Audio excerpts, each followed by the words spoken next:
Bonjour, et bien écoutez, bienvenue dans cette vidéo, c'est Jean-Pierre Mastorès, conférencier, formateur et coach. Donc aujourd'hui, on va parler d'un sujet dont on m'a parlé autour d'une table, on était avec des amis, aussi en dehors des stages, et puis c'est souvent une question que je me suis posée. C'est comment choisir mon stage? Qu'est-ce qui fait que je vais aller vers telle méthode de développement personnel ou vers telle autre? Qu'est-ce qui fait que je vais me déplacer vers telle méthode ou vers telle autre? Qu'est-ce qui fait qu'il y a quelque chose qui m'inspire ou quelque chose qui me séduit? Je crois que c'est là la question. Alors je vous dirais franchement que moi, parfois, au début, quand il y a une vingtaine ou une trentaine d'années, quand je découvrais le monde du développement personnel, souvent j'allais dans des stages. J'y allais, alors n'ayons pas peur des mots, parce que j'étais séduit. En fait, c'est comme si je rentrais devant une vitrine, qu'il y avait une belle vitrine, mais quand je rentrais dans le magasin, le magasin était particulièrement vide. Donc c'était compliqué. Donc c'est pas à critiquer, c'est comme ça, j'ai fait mes expériences. Et là-dessus, je crois que c'est dans l'expérience qu'on commence à on mûrit et il y a des prises de conscience qui se font. Alors, comment je peux faire mes choix? Moi, je vais vous donner mon conseil à moi. Comment moi, maintenant, je procède. C'est souvent, qu'est-ce qui m'inspire? Qu'est-ce que va m'apporter ce conférencier? Qu'est-ce que j'ai à travailler? Est-ce que j'y vais parce que ça me plaît et que ça va intellectuellement m'apporter simplement un savoir ou quelque chose de beau, où je suis séduit par ce qui m'est proposé, ou alors c'est vraiment quelque chose qui m'inspire parce que j'ai quelque chose au fond de moi à travailler. Et je crois qu'il y a une autre chose qui est à prendre en compte, qui pour moi est très importante aussi, c'est l'énergie que va dégager celui ou celle qui vous propose le stage. Si vous sentez que... Alors c'est justement la limite et c'est pas simple, c'est de voir, au fond, est-ce que ça va vous chercher? Ou alors, c'est simplement de la séduction. Parce que c'est vrai que quand on regarde dans le monde qui nous entoure, sur le net, tout ce qui est proposé, parce que moi, quand il y a 30 ans, je faisais du développement personnel, il n'y avait pas Internet, les conférenciers, enfin les ténors à l'époque, c'était Jacques Salomé, on avait Lise Bourbeau qui est encore là, hein, on avait le regretté Guy Cordoue que j'admirais, c'est tous des gens que j'ai fait venir à Saint-Étienne, qui ont fait des conférences,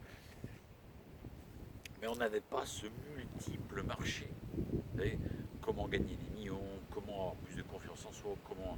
Alors, qu'est-ce qui fait... Alors, c'est vrai que dans ce choix multiple, il va falloir faire la différence entre quelque chose qui m'appelle de l'intérieur, qui fait que, oui, je suis... C'est quelque chose qu'il va falloir que j'aille travailler et que cette personne-là, qui est en train de me parler, elle va m'apporter cette chose-là. Plutôt que de se dire, ah ouais, c'est super, c'est chouette, il présente bien, c'est génial, c'est sympa, on va s'amuser, on va s'éclater. Peut-être vous allez vous amuser, peut-être vous allez vous éclater. Mais est-ce que intérieurement, ça va vous faire évoluer? Est-ce qu'intérieurement, ça va vous apporter quelque chose qui va avoir des effets dans votre vie de tous les jours? C'est ça la question. Alors, un autre exemple, c'est que j'allais souvent dans des lives, et j'y vais encore.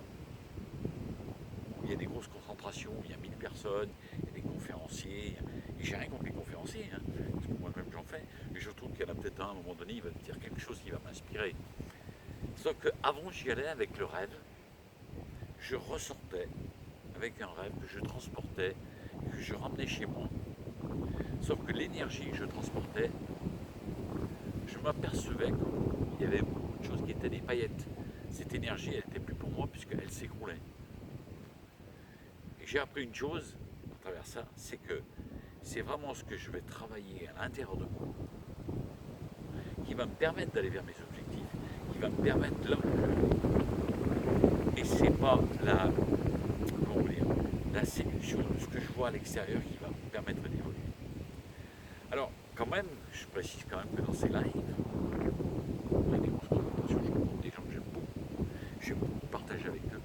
Mais je sais maintenant que quand j'y vais, et si je m'inscris, je sais avec l'intention que j'y vais. J'y vais parce que je veux partager avec des amis, je veux rencontrer des amis, peut-être que je vais écouter un conférencier qui va m'inspirer sur quelque chose. Mais je sais que ça ne va pas tout changer.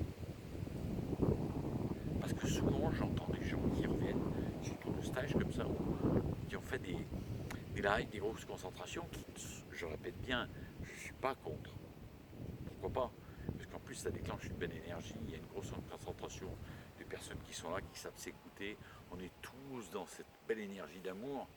Sauf que quand on revient à la réalité, c'est pas ce qu'on rencontre dans notre vie. Vous êtes OK avec moi? C'est pas ce qu'on rencontre tous les jours. Donc, quand vous allez dans un stage, surtout si c'est quelque chose que vous voulez travailler intérieurement, c'est de voir qu'est-ce que j'ai à travailler sur moi encore. Qu'est-ce qui, dans ma vie, me bloque encore, me verrouille. Est-ce que cette personne peut m'apporter quelque chose? Et je vais vous donner simplement un dernier exemple. J'ai été dans un stage sur Lyon. Je ne vais pas donner le nom du monsieur parce que je ne veux pas lui faire de la pub, et pourtant ça pourrait être très bien parce qu'il était très bon pour moi, en tout cas. Il m'a fait travailler sur mes émotions. Et je peux vous garantir que quand je le voyais en vidéo sur YouTube, je me suis dit, oh, il est chaud, hein, le brave homme. Et il me fait peur. Hein. Et pourtant, c'est bien ça que j'avais besoin. C'est-à-dire de travailler sur mes émotions. Et quand elles arrivent, de rester en contact avec elles et de ne pas les fuir. Et dans ce stage, on a travaillé là-dessus. C'est-à-dire que moi, j'avais tendance à fuir mes émotions, mais lui, il m'a obligé à rester avec les émotions. Et après, peut-être les transformer. C'est sûr que c'était pas très vendeur au départ, mais par contre, c'est vraiment ce dont j'avais besoin. Donc c'est ça, est-ce que ça m'apporte? Ou alors c'est simplement ça me fait rêver. Ce qu'il faut, c'est vraiment savoir, est-ce que ça va me faire travailler à l'intérieur, pour me faire monter, pour me faire évoluer, ou simplement je suis dans un rêve qui risque de tomber. À réfléchir. Je vous souhaite une très belle journée. Réfléchissez, regardez ce que vous apportent les stages. A très bientôt, belle journée à vous, et je vous embrasse très fort.